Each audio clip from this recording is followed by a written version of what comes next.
Photo पे दुआ रखना,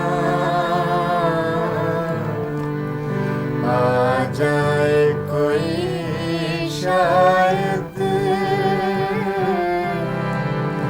दरवाजा खुला रखना, आ जाए कोई शायद दरवाजा खुला रखना। वाह वाह, बहुत खूब, बहुत खूब। पॉप और रैप के ज़माने में गज़ल संगीत के चौराहे पे आज भी अपनी अदा से कायम है, जहां से उसका शानदार सफ़र शुरू हुआ था। गज़ल को इस मुकाम तक सलामत रखने वालों में से हैं, आइए स्वागत कीजिए मिताली जी और भूपी जी को। नमस्कार। आप तो सुनना चाहेंगे कि वो किस तरह से मिले, लेकिन उससे पहले मैं ज़रूर ये बात पूछना चाहूँगा कि आज गज़ल की क्या पोजीशन है। आज बहुत ही एक चेंज आ गया है अपने म्यूज़िकल मूड में, तो गज़ल अभी उतनी महत्वपूर्ण है जहाँ जितनी पहली थी। सिद्धार्थ जी, बहुत अच्छा क्वेश्चन है। गज़ल एक ओरिजिनल चीज़ है। पॉप है या रैप है, ये हाल ही में शुरू हुई आइटम्स हैं। गज़ल बहुत पुरानी चीज़ है, बहुत ही कई सदियों से ये ट्रेडिशनल चीज़ जो चली आ रही है। गज़ल कभी भी ख़त्म नहीं हो सकती, क्योंकि इसके सुनने वाले, इसके चाहने वाले आज से नहीं सदियों से ही ज़िंदा हैं, और जिनको गज़ल पसंद है वो गज़ल ही सुनते हैं। उनको चाहे किसी किस्म की रैप आ जाए या कोई पॉप म्यूज़िक भी आ जाए या रॉक म्यूज़िक भी आ जाए, लेकिन जहाँ उनको गज़ल सुननी होती है वहाँ वो गज़ल सुनते हैं। लेकिन कितनी संख्या में लोग गज़ल सुनते होंगे? संख्या तो खैर उतनी नहीं जितनी कि पॉप और रैप सुनने वालों की है, क्योंकि आई एम सॉरी टू से कि गज़ल क्लासिक चीज़ है। ये बहुत ही क्लासिक, मतलब बहुत एक खूबसूरत चीज़ है जिसको कि हर आम आदमी मेरे हिसाब से इसको पसंद नहीं कर सकता, समझ नहीं सकता। एक तो शायद इसलिए कि ये इसकी जो लैंग्वेज है, इसकी जो ज़बान है वो उर्दू है, और बाकी चीज़ मेरे ख्याल से उर्दू जो है वो हमारे हिंदुस्तान में शायद इतना पॉपुलर नहीं है या इतना पढ़ाया नहीं गया है, तो लोगों को इस ज़बान की ज़्यादा मालूमात नहीं है। इसलिए शायद गज़ल एक सर्टेन क्लास में ही बहुत पॉपुलर है। लेकिन क्या आज भी गज़ल में जो है जो उसके बोल हैं, उसके लफ्ज़ हैं, उतने ही कॉम्प्लिकेटेड हैं जैसे पहले हुआ करते थे? नहीं, आजकल बल्कि आपको ये ताज्जुब होगा सुन के कि इवन जो पाकिस्तान में जो गज़लें लिखने वाले हैं या हिंदुस्तान में जो गज़लें लिखने वाले हैं, सरहद के उस पार भी ही जो ज़बान यूज़ करी जा रही है वो हिंदुस्तानी ही है। अच्छा, आम फहम मतलब लोग शायद ये समझते हैं कि उर्दू शायद पाकिस्तान की ज़बान है। ये बात सही नहीं है, क्योंकि पाकिस्तान में जो गज़लें लिखी जाती हैं वो हमारे मुल्क के गज़लें लिखने वालों से भी आसान गज़लें हैं, जिनकी कि ज़बान इतनी सादा है लेकिन मतलब बहुत गहरा है। आप जब आप तो खुद कंपोज करते हैं जी, तो जब आप उसके जो लफ्ज़, उसकी जो पोएट्री जो है, जब आप उसे चुनते हैं तो आप क्या उसमें ढूंढते हैं? What are you looking for when you select your poems? Lyrics? हाँ, लिरिक्स में एक तो Thought. सादा ज़बान होनी चाहिए। अच्छा, ये अच्छा मुझे लगा। ये मतलब is this a joint venture जब आप चुनते हैं? कभी-कभी, हाँ जी। अगर मैं आपको एक बात बताऊं तो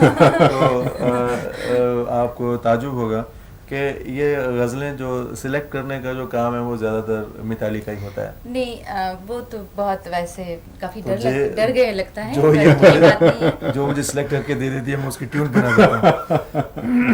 तो सिलेक्शन इनकी होती है, बल्कि हम दोनों ये मिलके देखते बैठ के हैं करते हैं कि जिसमें एक थॉट हो। थॉट होना चाहिए। थॉट तो होगा, लेकिन किस प्रकार? हाँ, I mean, are you only looking for one kind of thought? नहीं ना आजकल थॉट में वो ज़माना गया सिद्धार्थ, जो फूल, चांद, सितारे, पत्ते, बारिश और खुशबू और ये सब। खुशबू, आजकल वो बचपना लगता है।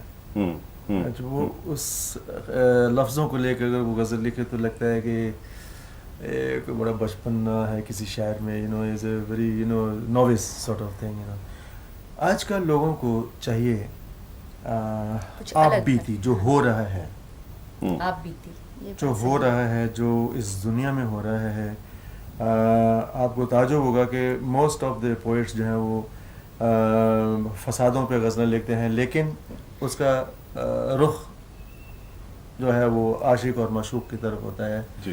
तो जो इंसान पे आज बीत रही है, इंसान जिन मुश्किलों में से आज गुजर रहा है, उनको लेके शायर प्यार लोग जो भी हैं, है, इश्क नहीं, भी प्यार है, है, सब है। प्यार है, लेकिन नहीं, वो भी एक अलग तरीके से आज के मॉडर्न जमाने हाँ, में हाँ जिस जी। तरह से एक प्यार का रिश्ता होता है, जी शायद जी बिल्कुल ऐसा है। जी बिल्कुल। उसकी थॉट अलग हो। हाँ लेकिन पॉपुलर कौन सी गज़लें हो रही हैं जिनमें इंसान की जो मुश्किलात हैं उनको पेश किया जाए, उनको किस तरह से हल किया जाए, उनको वो कैसे शुरू होती हैं या जो वो कैसे सच्चाई ख़त्म होती आप हैं। बीती हो। सच्चाई जो है वो कुछ गज़लों ऐसे में बोल आ कि गई है। आप मिसाल दे पाएंगे जो आपको इम्प्रेस किया है, मतलब कि देखिए इसमें गहराई भी है, एक साधारण तरीके से आम आदमी तक भी पहुंचती है बात। मेरे ख्याल से मैं यही बोलने जा रही थी कि हम जी। लोग हाल ही में एक नया रिकॉर्ड कर रहे हैं, तो उसमें काफ़ी मतलब चेंजेस हैं।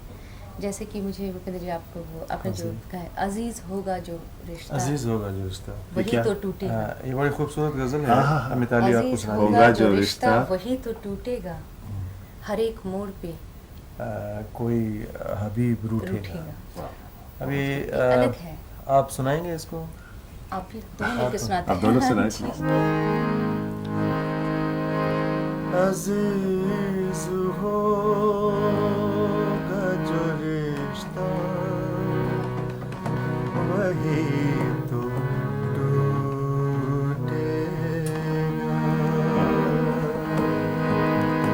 अजीज होगा जो रिश्ता वही तो टूटेगा,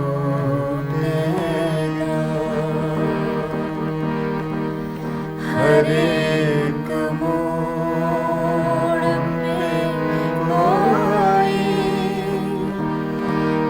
कोई हबीब रूठेगा,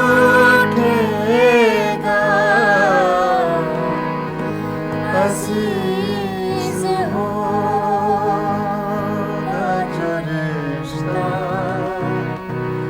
वही तो टूटेगा। अब ये हमारे जो शायर हैं जनाब इब्राहिम अश्क हैं, जो वो लिखते हैं उससे बहुत हट के उन्होंने ये गज़ल लिखी है। जी। ये और अंतरा भी बहुत अच्छा है इसका, पहला शेर इसका जो है बहुत खूबसूरत है। नहीं है शीशा कोई दिल है तेरे सीने में, नहीं है शीशा कोई दिल है तेरे सीने में, ये एक बार नहीं बार बार टूटेगा।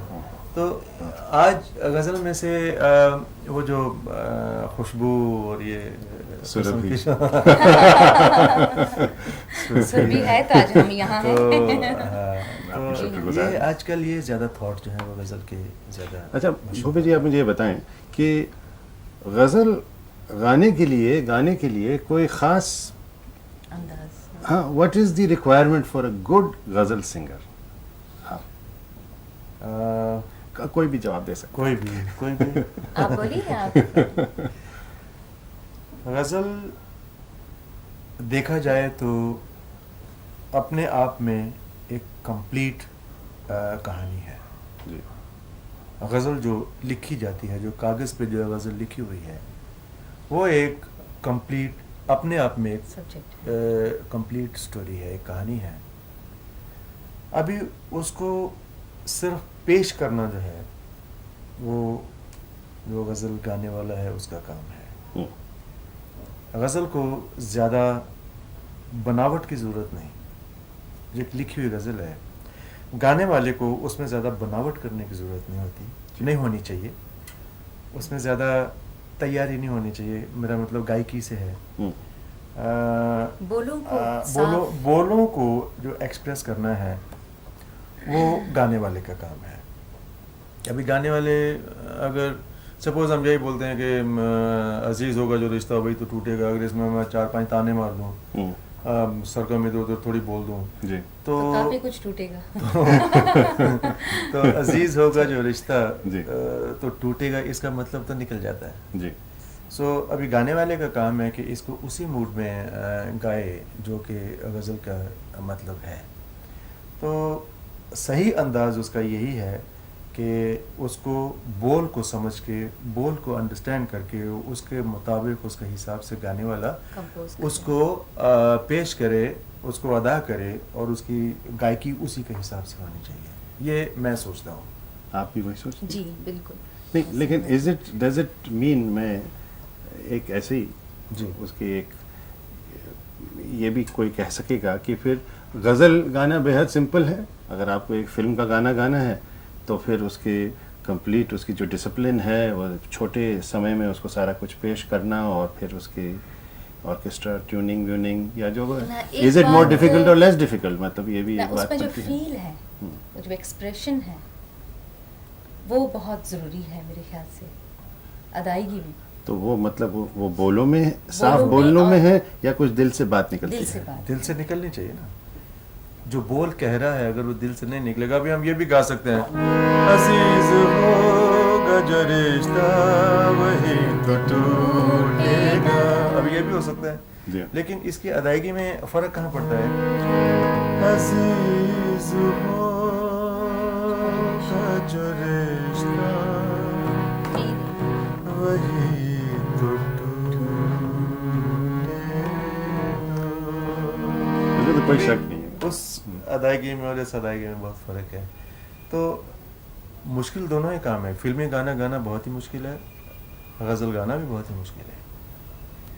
तो इसके लिए आदमी को सीखने की बड़ी ज़रूरत है, आदमी को मैच्योरिटी की बड़ी ज़रूरत है, आदमी को लैंग्वेज मालूम होनी चाहिए, उर्दू आना चाहिए, गज़ल का मतलब समझना चाहिए। जिंदगी की पहचान वर्ल्डली वाइज आदमी भी होना चाहिए या कोई एक यंग लड़का लड़की भी गज़ल गा सकते हैं? आप कभी कह नहीं सकते। कुछ ऐसे गिफ्टेड बच्चे होते हैं जो आर्टिस्ट हो, they are born stars, you know, उनको they can feel anything, they can do anything. कभी कभी आप देखते हैं, कभी आप टीवी में ही देखते हो, कभी बच्चों के कुछ प्रोग्राम देखते हैं, उनमें से कुछ बच्चे ऐसे निकलते हैं कि हमारी जो अकल है वो साथ नहीं देती। कभी ये कहाँ से इतनी उम्र में तो नहीं सीखा होगा, मतलब सपोज 12-14 साल का बच्चा है तो ये बॉर्न, कुछ लोग 20 साल सीखते हैं, 30 साल सीखते हैं, तो फिर तो भी भी जाके वो बात नहीं बनती है। तो ये बच्चे ने कितने साल सीखा होगा? तो ये कुदरत के खेल हैं और ये हर किसी को तो म्यूज़िक आता नहीं है। और ये एक ऐसी कला है, म्यूज़िक और राइटिंग और आर्ट जो है, ये सीखने से नहीं आता। ये स्कूल वगैरह सब ढकोसले हैं, ये सब ड्रामेबाजी है। ये जब तक ऊपर वाला अंदर डालता नहीं है ना पैदा होने से पहले, तब तक ये किसी को आता नहीं। आपको कब इस बात की समझ आई कि ऊपर वाले ने आप में कुछ डाला है?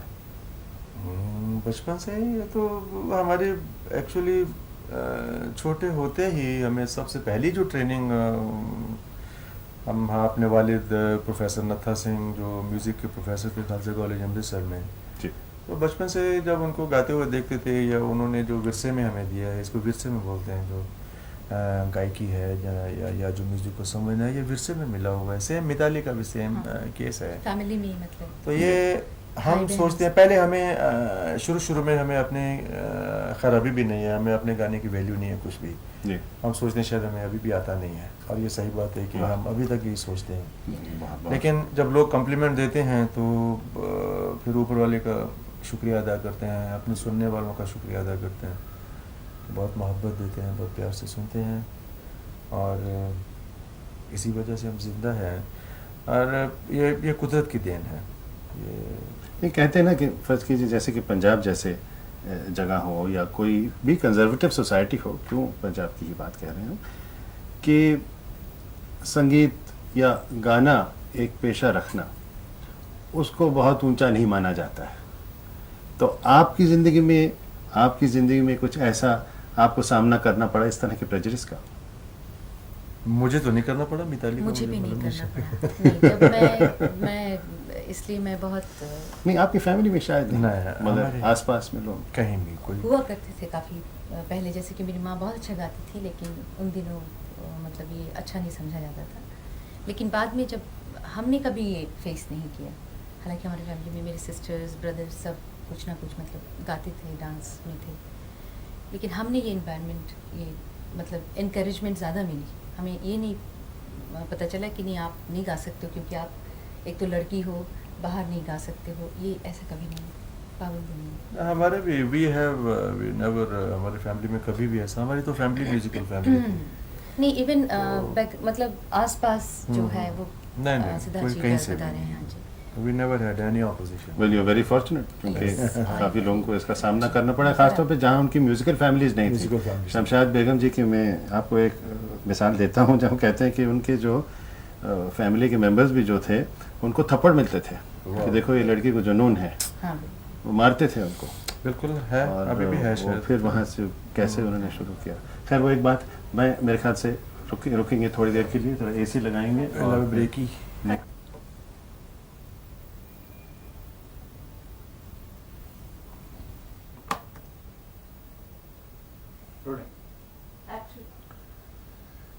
तो मिताली जी, आप भी शुरू से गज़ल गा रही हैं?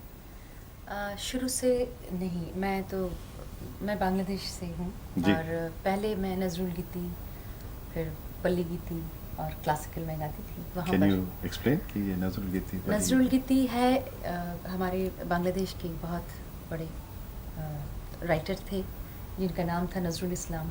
जी। तो उनका मतलब वो जो भी मतलब खुद कंपोज किए और लिखा है, मैं आपको सुनाती हूँ एक लाइन। जरा सुर देंगे? हाँ जी।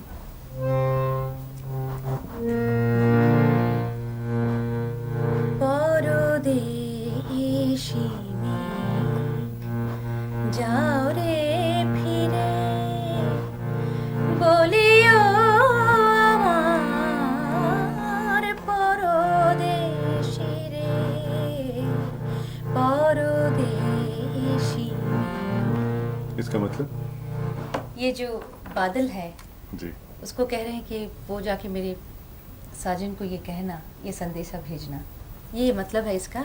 और हालांकि बांग्लादेश में उर्दू समझने वाले बहुत कम है, तो मैं नजरुल गीती, राग प्रधान, क्लासिकल में ही गाती थी। जब मैं बड़ौदा आई, मैं म्यूज़िक में ही कोर्स करने के लिए, तब वहाँ पर मतलब एज ए स्टूडेंट छोटे छोटे प्रोग्राम्स में मैं गाती थी। तब मैंने देखा वहाँ पर गज़ल जो है, गीत है, वो ज़्यादा पसंद करते हैं क्योंकि वो लोग हिंदी उर्दू जो है वो समझते हैं, बंगाली कोई नहीं समझते हैं। तो उसी हिसाब से मैंने और मतलब शुरू किया कि गज़ल मुझे भी अच्छा लगा ये फॉर्म, क्योंकि लिरिक्स हैं उसमें काफ़ी, you can express your self. Subject जो है वो मुझे बड़ा अच्छा लगा। वैसे नजरुल गीती में भी आप मतलब काफ़ी एक्सप्रेस कर सकते हैं। हाँ जी, काफ़ी हद तक। हाँ जी। ओनली टू द बंगाली जो समझते हैं, मतलब हाँ लैंग्वेज की लैंग्वेज limitation के है। हिसाब से लिमिटेशन। कंपोजिशन जो है वो चेंज कर सकते हैं आप, जैसे आप रविंद्र संगीत का आप चेंज नहीं कर सकते कुछ भी। हाँ, ये अलग, हाँ जी, ये है रविंद्र संगीत का जो कंपोजिशन है, जिस तरह से है मतलब वही जो है लिखा बंदिश, गया है वही जो है। स्ट्रक्चर है जी। वही आपको गाना पड़ेगा। लेकिन नजरुल गीती में ऐसा नहीं है, वो जो स्ट्रक्चर है उससे हट के भी आप थोड़ा सा अपना जो मतलब गायकी बेसिक है, वही रख के आप अपना इरादा जो गायकी, है हाँ, वो- वो आप पेश कर सकते लेकिन हैं। किस तरह की महफिल में आप ये गाया करती थी? मतलब नजरुल गीती जी। और बिल्कुल बांग्लादेश में कोई भी महफिल हो, मतलब एक कंपटीशन होती थी। और अच्छा। जब मैं छोटी थी तब, और टीवी पे, रेडियो पे नजरुल गीती मैं अच्छा, गाती अच्छा, थी। हाँ जी। अच्छा। तो यहाँ फिर आप जब बड़ौदा आई, जी हाँ। तब आपने गज़ल सिंगिंग जो है वो अपनाया इन टर्म्स ऑफ योर डिसिप्लिन। हाँ जी, इसलिए कि मैं जब गाती थी तब मैं ये देखती थी कि जो सुनने वाले हैं, जो लिरिक्स है वो बहुत पसंद कर रहे हैं। जी। तो इस हिसाब से जब मैं गाने जाती थी तो लोग फरमाइश भी करते थे कि आप वो गज़ल गाइए, आप ये गज़ल गाइए। तो फिर पॉपुलैरिटी के हिसाब से देखा गया कि ये लोग पसंद करना शुरू किया उससे। गज़ल को मतलब पसंद। गज़ल करना यहाँ जो गोपी जी को तो आप बड़ौदा में ही मिली होंगी। नहीं, वो कहानी कुछ भूपी जी को मैं मिली हूँ एक पिक्चर के जरिए। हम लोग पिक्चर देखने गए थे। आप दोनों परिचय- पिक्चर देखने गए थे? नहीं नहीं नहीं, मैं आप तो- गलत मैं समझ रहे हैं। मैं हम लोग सब हम जो लोग कौन, मतलब हॉस्टल मैं में नहीं था। मेरी फ्रेंड्स अच्छा, हाँ, नहीं, जी। ये क्लियर हुआ। हाँ जी, सब हम लोग जितने सहेलियां हम लोग थे तो हम लोग देखने गए बड़ौदा। परिचय पिक्चर, बड़ौदा में परिचय। परिचय। जी हाँ, तो उसमें वो पिक्चर देखते देखते एक ये मुझे याद है वो मीतवा बोले मीठे बैन, और मैं उस वक्त एकदम कहीं और जैसे चली गई। बिकॉज ये जो आवाज़ है ये मेरे हस्बैंड है इसलिए नहीं बोल रही हूँ, भूपेंद्र जी की आवाज़ ही कुछ बिल्कुल अलग है। जो डेप्थ है उनमें उस आवाज़ में, I completely agree with you. Thank you. बहुत ही अच्छी आवाज़ है। बिल्कुल, इनफैक्ट मैं ये कहती हूँ जब मुझे वो खुद कंपोज करते हैं तो सर्टेन एक जगह मुझे सिखाने की कोशिश करते हैं, तो मैं उस वक्त गा नहीं पाती क्योंकि उनकी जो एक्सप्रेशन है बहुत मुश्किल है गाना। वैसे आपकी आवाज़ कोई कम नहीं हो। मैं ये कहना चाहूँगा कि देयर आर वेरी फ्यू जी, सिंगिंग शुक्रिया। duos Singing where the voices are evenly matched and बड़ा अच्छा लगता है कि आप दोनों एक साथ जब गाते हैं। मैं एक बात और ये मैं नहीं कह रहा हूँ एक क्योंकि आप मेरे सामने हैं। नहीं, इसलिए भी मैं थोड़ा इंटरप्शन के लिए माफ़ी चाहता हूँ। तो इसलिए कि मैं ये कहना चाहता हूँ कि मिताली अपने आप में एक कंप्लीट सिंगर है। जी। वो जो सिखाया गया है, एक्सक्यूज माई सेइंग अगेन, तोते की तरह रटा हुआ नहीं गाती है। वो खुद इंडिपेंडेंट सिंगर है, खुद हारमोनियम बजाती है। She is a composer also, if you don't know. अच्छा अच्छा। ये नहीं, this I did ऐसे- not know। अपना अच्छा। एक इसने बंगाली रिकॉर्ड जो इसने अभी निकाला था, अभी कैसेट उसमें मैंने ऐसे- कैसेट था, क्या नाम था उसका? कैनो आशा विधि राखी। कैनो आशा भी राखी। लेकिन उसमें वो- सब म्यूजिक मिताली का ही था उसमें। She अच्छा। did herself. लेकिन मेरा कहना ये था कि बाकी जो गायकी है, उस्तादी हैं, वो आप रियाज करके प्रैक्टिस करके अब जो कसरत है वो कर सकते हैं। लेकिन जो ये फीलिंग है Feel जो पर्टिकुलर, है, ये फील करना है एक गाना, एक वो natural कुछ, रहता है, वो मुश्किल होता है। मतलब एक्सप्रेस करना। जी हाँ। लेकिन इनके परिचय की बात जो आप परिचय के जरिए बता रहे थे बस वो अभी अधूरी रह गई। मैं इतनी मतलब फैन हूँ। और वाह वाह, ये बड़ा अच्छा जब मैं कवर अप अच्छा है। मैं सचमुच बहुत जल्दी कहती हूँ, पलटा जहाँ, गायक भूपेंद्र को मैं की फैन हूँ। हस्बैंड भूपेंद्र से बहुत लड़ती हूँ। वो उसकी और चर्चा हाँ होगी। बिल्कुल।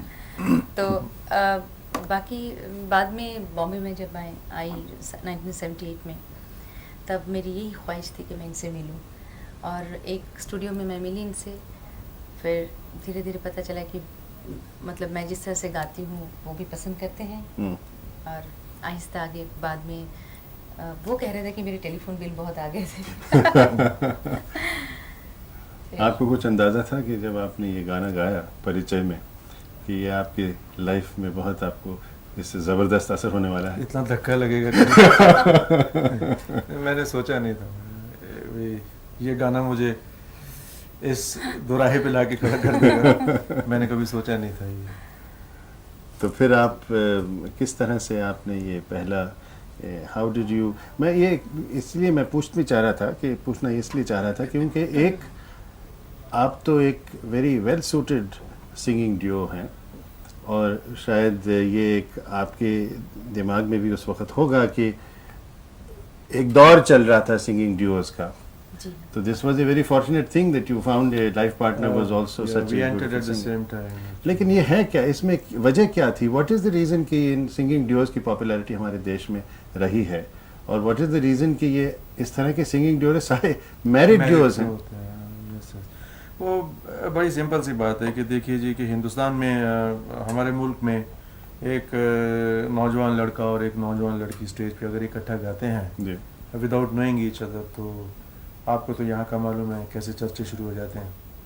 तो लोग कहानियाँ बनानी शुरू करते हैं, कोई एक रोमांटिक डुएट गा लेंगे तो उसकी 100 अफसाने बन जाएंगे उसके।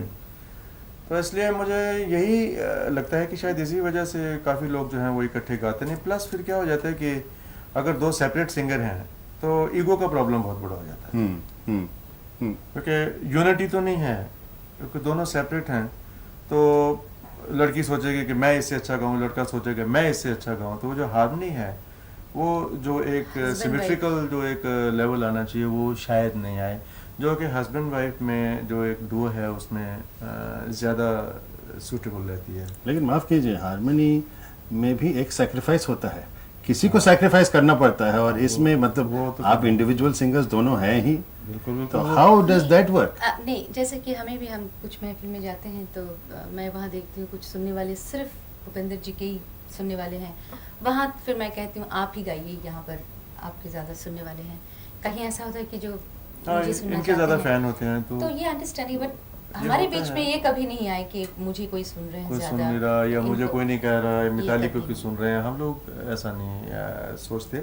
लेकिन वही अगर कोई सेपरेट आइडेंटिटीज होंगी तो शायद दे माइट फील, उनको ऐसा लगेगा कि भाई मुझे क्यों नहीं कोई पूछ रहा है, दूसरे को क्यों पूछ रहा है। तो that's why I think husband wife duos were an easy go, you know, like successful. Do you agree? I do agree. On the stage. बाकी I will want to know also कि दी in terms of your musical compositions also, क्योंकि आप ये as a composer भी आपकी cassettes आए हैं, आपकी म्यूजिक आया है, तो फॉर दैट आप जब एक कैसेट तैयार करते हैं, now how do you decide कि भाई मैं इसमें मेरे 4 गाने होंगे, आपके 2 होंगे, इनके तीसरा ये होगा? I don't know, I really want to understand, we would all want to know how does it work finally. कोई एक फार्मूला है इसका? फार्मूला कोई नहीं है, it should sound even actually. ये नहीं है कि एक साइड में मिताली गाती जा रही है, दूसरी साइड में भूपी गाता जा रहा है, तो सुनने वाले के लिए चेंज, सुनने वालों के लिए, जैसे होना मैंने चाहिए। आपसे ये कहना चाहता हूँ कि we break the monotony, you see. Maybe मैं गाऊंगा, फिर मिताली गाएगी, फिर मैं गाऊंगा, फिर एक डुएट आ जाएगा। जैसे मिताली गाए, फिर मैं गाऊं, फिर मिताली गाए, फिर इस एक हिसाब डुएट आ से जैसे कि जाएगा। 5 सोलो मेरे हो गए, 5 सोलो गोपी के हो दो गए, duet बाकी हो गए 2 ऐसे। डुएट हो गए। मगर ये गिनना पड़ता है। नहीं, गिनती उस हिसाब से कि मैं गाऊं उसके बाद भूपी की आवाज आ जाए तो एक चेंज हो जाए। गिनना तो नहीं, पड़ता है, यू हैव टू काउंट, थोड़ी सिमेट्री सिमेट्रिकल करने। रखना, मेंटेन करने के लिए you have to do that. Music composition के लिए आपकी तरफ से एज अ कंपोजर क्या है आपका अनुभव रहा है? हाउ आज के दौर में किस तरह की चीज़ की ज़रूरत है, और आपकी अपनी रूह, आपकी अपनी जो रिक्वायरमेंट है उसके हिसाब से आपको कितना हटना पड़ता है या नहीं? हम हटते हैं, ज़रूर हटते हैं, क्योंकि आज जो गज़ल का दौर है, मैं आपसे एक बात बहुत ही साफ ये कहना चाहता हूँ कि हम ये प्रोग्राम जो है वो गज़ल के ऊपर कह रहे हैं, ये प्रोग्राम आज का जो है, तो कोई इसमें कहना बुराई नहीं होगा कि हम अपने आप को भले ही गज़ल सिंगर कहते हैं, लेकिन मैं और मिताली अपने आप को एंटरटेनर्स कहते हैं। जी। We entertain people. अभी कोई अगर ये कहे कि भी वो आधा घंटा की सीरियस गज़लें 2 घंटे गा के लोगों को एंटरटेन कर सकता है, तो वो गलत बात है। जी कोई आज 2 के दौर घंटे में। 3 घंटे सीरियस गज़ल नहीं सुनता है। जी आपको लोगों को एंटरटेन करना पड़ेगा, आपको you have to change your style, you have to बीच बीच में you have to mould, you know, your singing into a Light different sort of composition. Lighter way of composition. तो ये करना पड़ता है, हम ये करते हैं, हम वी एंटरटेन पीपल। हमें मालूम होता है कि लोगों को इस वक्त क्या चाहिए, सुनने वाले क्या पसंद कर रहे हैं। एक अगर सीरियस गज़ल गाई है तो उसके बाद हमें 2 जो है फास्ट नंबर या एक इजी जो हिंदुस्तानी लैंग्वेज की जो गज़लें हैं या गीत हैं वो गाने पड़ते हैं। एक बैलेंस जो है, क्योंकि ऑडियंस में अगर सपोज 2-3 हज़ार आदमी है तो वो 2-3 हज़ार की जो समझ है वो सेम नहीं होती। जी उसमें से सबको 10 खुश आदमी करना हैं होता वो स्लो गज़ल सुनना चाहते हैं, 10 आदमी हैं वो फास्ट गज़ल सुनना चाहते हैं, कोई 100 आदमी है वो शराब की गज़ल सुनना चाहता है।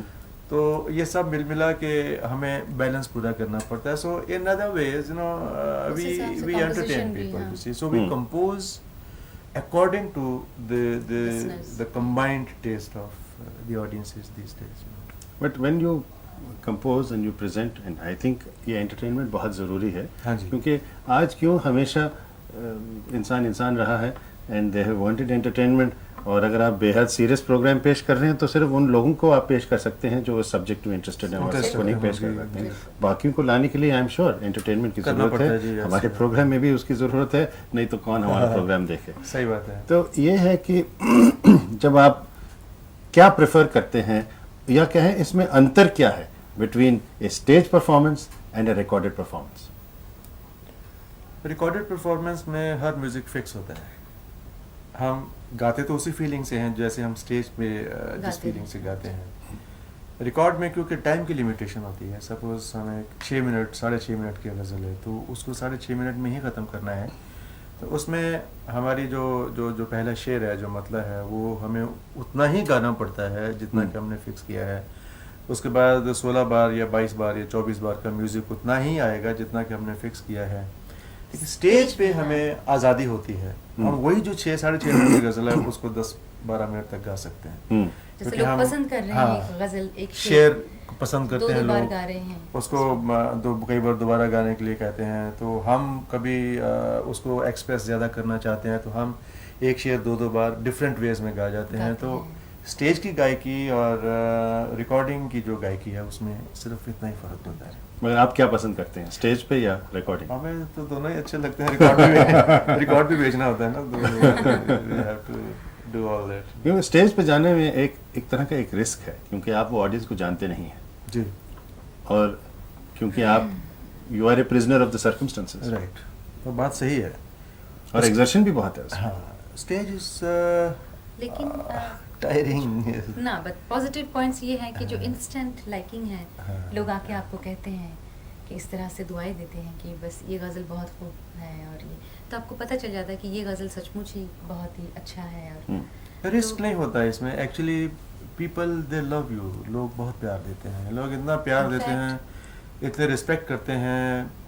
आप तो स्टेज पे बैठे हैं, 1000 2000 3000 आदमी, आंखें आपको देख रही हैं, आपको सुनना चाहते हैं, जी, और पता चल जाता है कि किस किस्म के लोग हैं, क्या चाहते क्या हैं। चीज़ सुनने फिर ये हमारी ड्यूटी बनती है कि हम उन लोगों को एंटरटेन करें, उनको वो दें जो कि उनको चाहिए, ना कि जो हमें पसंद सुनाना आता है है। वो नहीं। बीच वो में नहीं हम देते सुनाते हैं। भी हैं कुछ सीरियस गज़ल जो हमें पसंद कह है, के सुनाते हैं, बोल के और सुनाते वो हैं। सुनते भी हैं। तो इसका मतलब है आप बेहद एक्सट्रोवर्ट पर्सनालिटीज हैं, आप एक्चुअली एंटरटेन करना बहुत पसंद करते हैं। बिल्कुल जी, Stage लोगों पे के it's a profession, it's a profession. और वो है तो हम हैं। वो है तो हम हैं, अगर सुनने वाले हैं तो हम हैं। हमें सुनने वालों का प्यार जिस दिन हमारे लिए ख़त्म हो जाएगा, उस दिन हम घर में बैठ जाएंगे, और क्या होगा। जी हाँ, लेकिन बहुत दिनों तक आप घर में बैठे थे, मतलब इन द सेंस कि आप स्टेज पे करते ही नहीं थे परफॉर्मेंस, ऐसा क्यों? वो स्टूडियो में बड़े बिजी थे। तब मैं स्टूडियो में बिजी था। तो गज़ल के रिकॉर्ड मेरे बहुत साल पहले से मेरे बन रहे हैं। मेरा, आप यकीन नहीं करेंगे, मेरा पहला EP 1965 में बना था, मेरा दूसरा EP 68 में बना था, फिर मेरा सुपर 7 बना, मेरा पहला LP 75 में बना था। रिकॉर्ड मेरे काफ़ी बनते थे, लेकिन मैं स्टेज शाई था, मैं स्टेज पे नहीं जाता था। ये गजब की बात हुई। तो कभी ऐसे दोस्तों में गाता भी था तो मैं आंख बंद करके गाता था। अच्छा। कभी आंख खोल के नहीं गाता था, तो लोग बहुत मजाक करते थे, कभी अपने दोस्त लोग हों, देखना भी सो नहीं जाना, एक अंतरा बाकी है अभी। तो ऐसा था। लेकिन बाद में फिर I was influenced very frankly. मैं मिताली की जो प्रेजेंटेशन थी वाह। स्टेज पे जो अभी भी है, I learned this stage performance जो है, how to present yourself on the stage, your eye contact with the audience, लोगों की तरफ देखना, उनसे जो बातचीत करना, जो है, जो मुझे कभी भी नहीं आता था। इनफॉर्मल साइड ये। हाँ, नहीं, मैं आपसे सुनना चाहूँगा कि क्या है स्टेज प्रेजेंटेशन, मतलब स्टेज पे आप जब आती हैं। मैं खुद नहीं जानती थी, जो भूपेंद्र जी ने पहले बोला, फिर मैंने नोटिस किया कि जब मैं पहली गज़ल कोई सुनानी चाहती हूँ तो मैं ये देखना चाहती थी कि लोग पसंद कर रहे हैं कि नहीं। तो जैसे कि कोई गज़ल मैं गा रही हूँ तो सामने से दाद दिया, तो मैं समझ गई हूँ कि ये सुनना चाह रहे हैं, और मैं उनकी तरफ उनके साथ हूँ जैसे। अच्छा। हाँ, ये मैं कोई मतलब एफर्ट के साथ नहीं करती हूँ, ये अपने आप आइए मेरे कभी कुछ प्रोग्राम में। जरूर। तो क्योंकि मैं इस वक्त कुछ हूँ बातें आपके मैं साथ। एक्सप्लेन नहीं कर पाती, हाँ। On the stage it happens.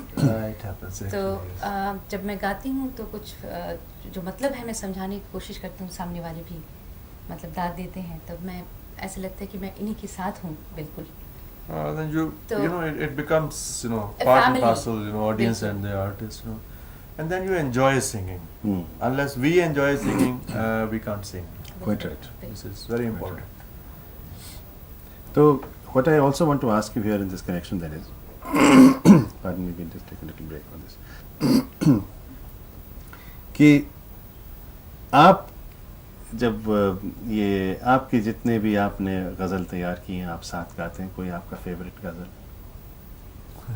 बहुत सी है। फेवरेट तो बहुत है, पर एक हमारा ट्रेडमार्क है जो हम हमेशा डुएट गाते हैं। लोग पसंद भी करते हैं उसको, लोग पसंद और- करते हैं, बड़ी फरमाइश आती है उसकी। उसकी कुछ कहानी, उसकी कुछ बैकग्राउंड पहले बैकग्राउंड बताइए, ज़रा सस्पेंस में रखिए हम। बैकग्राउंड तो ये है कि ये इसके जो राइटर हैं साइद राही, उन्होंने बहुत साल, 1.5 साल 2 साल मेरे पास ये गज़ल पढ़ी रही थी, तो सडनली फिर हमने ये सोचा कि भी इसका डुएट बना Record देते किया हैं, जाए। गज़ल का डुएट बना देते हैं। तो बड़ी खूबसूरत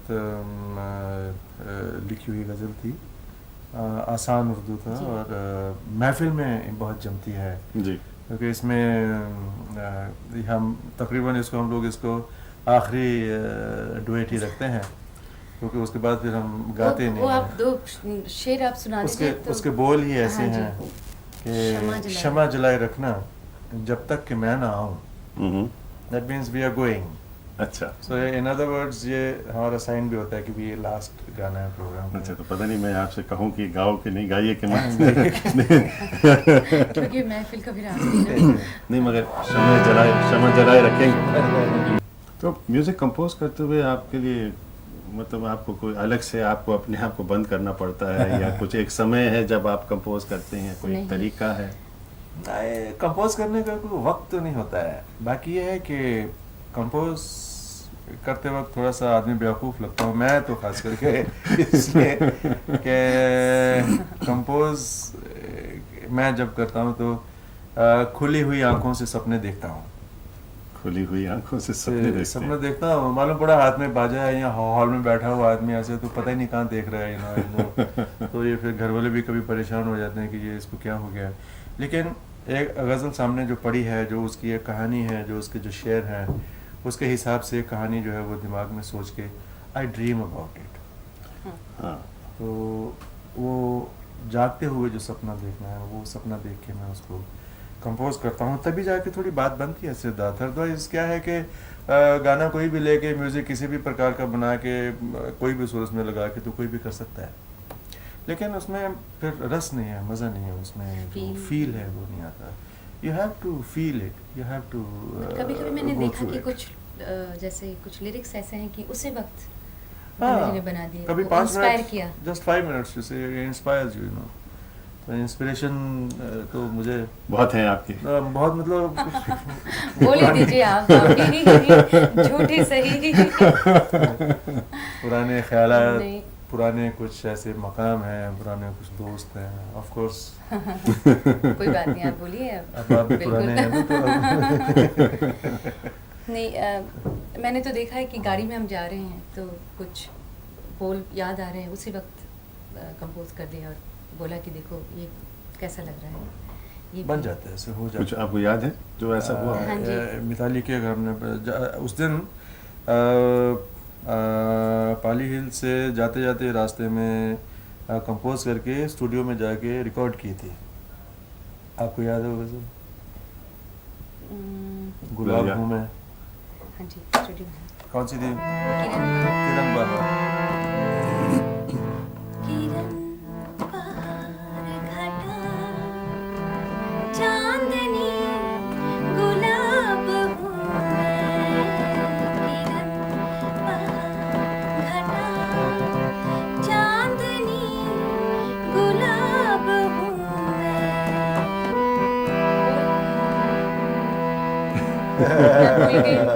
नहीं, कोई बात नहीं, but it was enough. Next time, मतलब ये हमने जाते जाते रास्ते में कंपोज की थी उसी दिन ही। तो ऐसी और भी हैं जो कि हम घर में भी कभी बैठते हैं तो बहुत जल्दी बन जाती हैं। डिपेंड करता है आपके मूड के ऊपर, एटमॉस्फेयर, माहौल जो है उसके ऊपर बहुत डिपेंड करता है। मैं इतना ही, ये थोड़ा क्लीशेड क्वेश्चन है, लेकिन घर की इतनी जिम्मेदारियां होती हैं, घर की बात हुई थी, how do you find that you can combine it with your profession as a ghazal singer? पता नहीं भूपी जी इसमें कितना व्यस्त हैं या नहीं हैं, लेकिन आप तो ज़रूर किसी न किसी तरह से हद से हाँ इसमें जी, मशरूफ ये होंगे। मैं काफ़ी बिज़ी रहती हूँ घर में, क्योंकि ये कहते हैं कि तुम प्रैक्टिस नहीं करती हो, ये नहीं करते हो, और कभी कभी ये बोलते हैं ये जो शर्ट है ये इस्त्री ठीक से नहीं हुआ, ये भी है। लेकिन मेन हमारा जो सब्जेक्ट है म्यूज़िक है, तो ये 24 घंटा दिमाग में है ही। गूंजता जी रहता हाँ, है। कुछ भी मैं करूँ आप ये कुछ है, भी करते हुए दिमाग में है। 24 आवर जॉब, जी हाँ, फुल टाइम जॉब है, बिल्कुल। तो चाहे कुछ भी करें या कुछ भी माइंड है, में है लेकिन वो। माइंड जो है वो वक्त म्यूजिक निकाल में के बैठते लगा रहता हैं। है। How do you see yourselves in the future? कहाँ आपकी मंजिल क्या है, किस तरफ जा रहे हैं आप? कभी सोचा है? बस मतलब यही है कि हम कंपोज करते जाएं, गाते जाएं और अपनी ऑडियंस को खुश सुनाते रहते जाएं, उनको खुश रखें, और इससे ज़्यादा क्या लेना। बाकी पब्लिसिटी तो पेपरों की होती है। जो एम्बिशन जो है, जो एम्बिशियस लोग हैं, 2 वक्त की रोटी और उतना ही कमाओ जितना हम खा सकते हैं।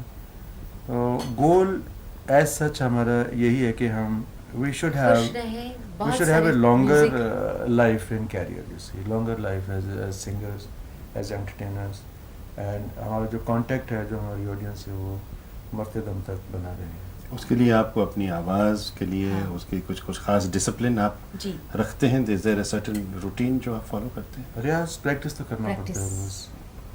बाकी मैं खाने पीने में उसमें यकीन नहीं करता, वो मैं आई ईट एनीथिंग। मिताली मुझे मैं कभी-कभी आइसक्रीम थोड़ा- खा लेती हूँ तो थोड़ा गला इनको थोड़ी तकलीफ होती है। मैं रियाज करता हूँ, लेकिन रियाज। मैं खाने में मैं कुछ भी खटाई, मीठा, आइसक्रीम कुछ भी आई कुछ भी खाती it depends how you pamper your throat That's शुरू true. से। तो आई डिडंट बिलीव इन आपकी भी एक ये खासियत है कि unlike many of the ghazal singers, prominent ghazal singers today, जो एक्चुअली जिनकी फेम पहले गज़लों में हुई, उसके बाद फिर वो फिल्मों में भी गाया, तो एक्चुअली आपका एक रिवर्स मूवमेंट हुआ है। पहले आप फिल्मों में मशहूर रहे जी जी। और अब आप गज़ल गा रहे हैं और फिल्म में नहीं हैं। खैर, पहला जो सवाल है उसका जवाब ये है कि मैं फिल्मों में ना सिर्फ सिंगर ही रहा हूँ, मैं फिल्मों में बहुत ही बिजी गिटार प्लेयर भी रहा हूँ। जी। तो ये दोनों काम जो मेरे साथ साथ चलते रहे ये फिल्मों में जब मैं था, लेकिन बैकग्राउंड म्यूजिक वगैरह के लिए? हाँ, म्यूज़िक वगैरह के लिए गानों में काफ़ी मैंने सोलो मेरे इलेक्ट्रिक गिटार वगैरह दिए हैं। लेकिन मैंने पता नहीं सडनली 83 में मैंने ये अपना स्टूडियो की जो लाइफ थी वो I resign from that and I picked up stage, जो कि मैं कभी भी स्टेज पे आना नहीं चाहता था। लेकिन मिताली और अपने और जो नज़दीकी जो लोग थे उन्होंने मुझे कन्विंस किया कि भाई ये शराब का दौर है, ये हल्की फुल्की गज़लों का दौर है, तुम भी गा सकते हो अगर बाकी नहीं, वो लोग बात गाते नहीं हैं है। तो। मैंने कहा आपके आपके पास जो टैलेंट है, आप सीरियस भी गा सकते हैं, आप शराब I भी mean, गा सकते yeah, हैं, it was- हल्का फुल्का भी गा सकते हैं, बट सब लोग वो नहीं गा सकते जो आप जिस अंदाज से आप गाएंगे। तो आप आके तो देखिए, अब स्टेज में गा के देखिए, तो सुनने वाले को कुछ अलग ही होता है वो रंग। तो जब उन्होंने पहली बार आए तो फिर अच्छा बोलने लगा। लगे कि हाँ मिताली, ये तो बिल्कुल अपनापन है इतना, और इसमें इंस्पिरेशन बहुत है। तो Inspiration बहुत है।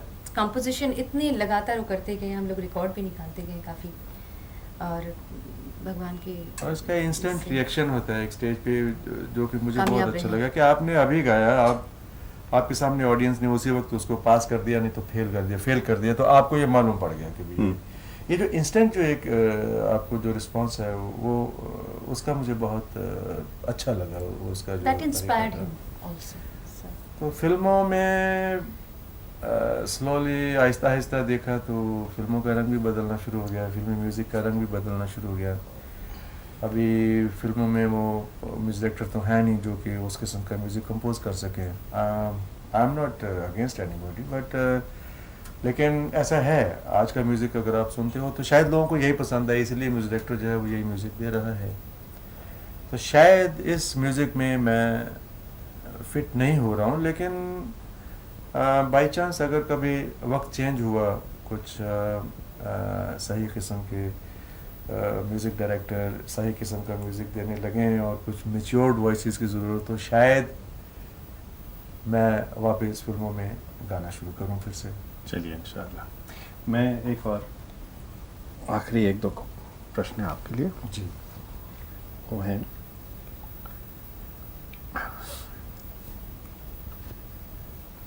हाँ जी, मैं सामने रख लेता हूँ। बॉबी जी के शायद आप इसे क्या कहें, शिकायत कहें या